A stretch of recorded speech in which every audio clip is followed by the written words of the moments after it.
If you want to get iPhone ringtone on Realme GT7T, all you have to do is open the Play Store first. Next, we're gonna go to search and we're gonna write iPhone ringtone. There we go. After that, as you can see, we have multiple different apps that we can use in order to try to get the iPhone ringtone. In my case, I'm gonna use this one over here. I'm gonna install it. I'm gonna show you how to set it up in order to get the iPhone ringtone. But feel free to try any other app if you don't like this one for some reason. So we're gonna press consent once we open the app. Of course, you might see an ad in the meantime. So let's wait a couple of seconds and then we can close it.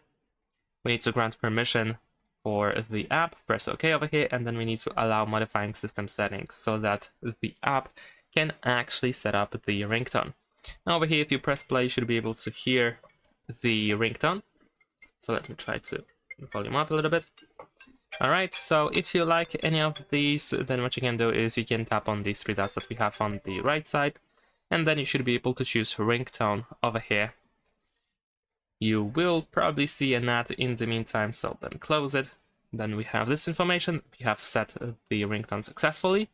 So I'm gonna try it out. We're gonna open settings and let's open sound and vibration. And if we try to change the ringtone, yeah. So we have changed to iPhone ringtone. Thanks for watching. Leave a like and subscribe.